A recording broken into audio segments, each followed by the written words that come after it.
Today I want to talk about something that I think a lot of people struggle with, whether it's drugs, alcohol. You could be addicted to so many different things, and I want to talk about my own personal little story of how I became heavily addicted to nicotine, and I still am. And the biggest problem I think with it all is down to the fact that I don't want to stop. And that will come up, I think, in basically every person that's addicted to something in their life. And the reason you're addicted is because you don't want to stop. And there are different ways I think you can help yourself to quit things you're addicted to if you know you need to stop. And I want to talk about them today. So yeah, sit back, relax, and let's kind of discuss my story. So I'm heavily addicted to nicotine, as I previously said, and it all started probably 8 years ago now. I was probably about 14 years old when I tried my first cigarette.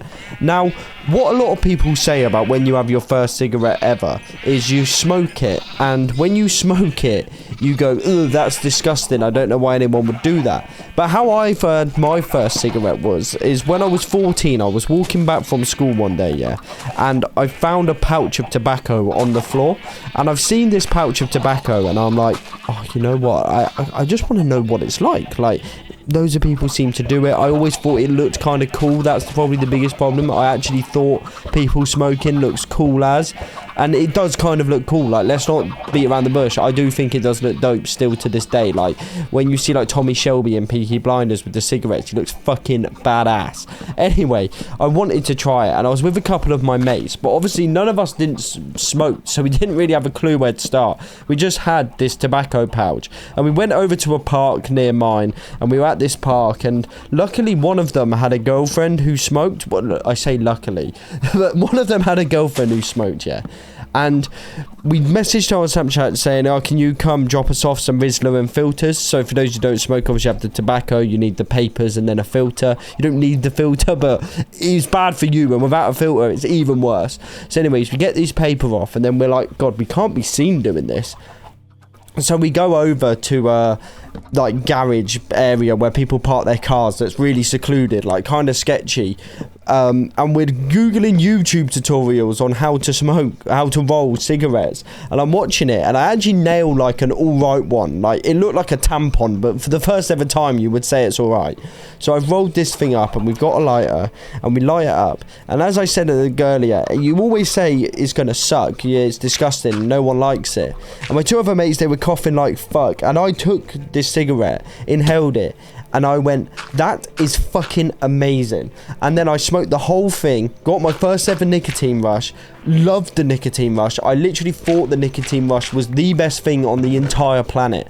So then I started smoking a bit more. I was like, I'll keep hold of this tobacco pouch, because there was a lot of tobacco still in it. So I took it home. I did the whole, you hide it somewhere so no parents can find it. You've sprayed yourself with a shit ton of deodorant to hope you cover up the smell. You wash your hands to fuck, and you hope no one knows. And I've hidden this tobacco pouch, and I hardly ever touched it. If anything, actually, I think I went back and I just ran away, threw it in the bin. I was too scared to get caught, too scared of that. But as you get a little bit older, so maybe a year or two have passed, you're going to parties more, and you start smoking here and there, and you're trying to get people you know that are 18 to buy you cigarettes, and it just builds up, and before you know it, it becomes something you're not doing every weekend, or you're not doing every once in a month, you're doing it every day. And then my parents found out I smoked, so I started just smoking at home openly. And I did that for years, and I loved them. Like, still to this day, I would love to have a cigarette, but I've actually stopped now. I moved on to the other nicotine substances. And the reason I did this, it was really weird. So basically, I was feeling like groggy and like shit a lot of the time, and I wasn't sure whether it was the cigarettes or not. So I said to myself, I was like, alright, what I'm going to do is I'm going to go 1 month off the cigarettes. Now, I'm not going to brutalize myself and have this month with no nicotine, so I can't confuse it with the nicotine withdrawals for me feeling like shit still. So I went for a month, and I was like, I'm not going to smoke a single cigarette. I went into town, I bought a vape, like one of the proper ones, not like the little elf bars. I bought a proper vape, got the right nicotine dosage for the amount I was smoking at the time. and I tried for a month without smoking cigarettes. And my whole thing was, if I don't feel any better, I'm just gonna go back to them because I love them. They're brilliant. They're not brilliant. I need to stop saying they're brilliant. I just really enjoyed them. So I stopped smoking for the month, and I was furious almost when at the end of the month came up and I went, fuck, I feel so much better. So because I felt that much better in myself from stopping, I was like, I can't go back to them. Now, I'm one of these people where if I've not done something for a while in terms of this, I view it as a success. So now I think it's been 2.5 years since I last smoked a cigarette, and I haven't even had a puff of one. And there's been so many times on nights out, holidays, where you can get them super cheap, where I think there'll be nothing better than just sitting around the pool having a nice cigarette, being involved with everyone having a cigarette. Oh, I'd have loved it. But my problem is as soon as I had one there, I'd go, oh, it's alright to have another one here and there, or I can do it just then. And before I know it, I'd be back in. I would have gone and bought a pouch, and I would be straight back smoking so many cigarettes a day.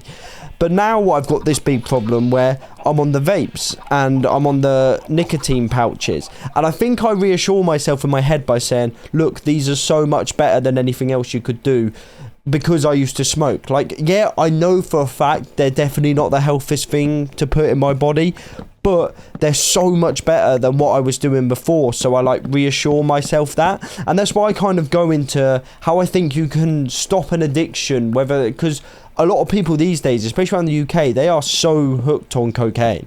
Or I don't know if I should say that, but I'm not even monetized, so this video can't get demonetized. But they're so hooked on harder drugs. And I think the best way you could possibly get yourself to stop something is to put so much fear into that substance. So, for example, you never ever will really do anything you don't have to if you are terrified to do it. Like, if someone said to you, oh, play a game of Russian roulette, you'd shit yourself. You'd be like, no, I'm not going to do that. So if you can instill this fear, like, do all the research, look up gruesome things about that, look at everything that it always should be, like, almost X-rated about the substance you're taking, find out the real truth to it, how dangerous they are, look at stories of people that have gone the wrong way on the things. Get that fear properly installed into yourself about doing that thing. And I think that could be the best way to stop doing something.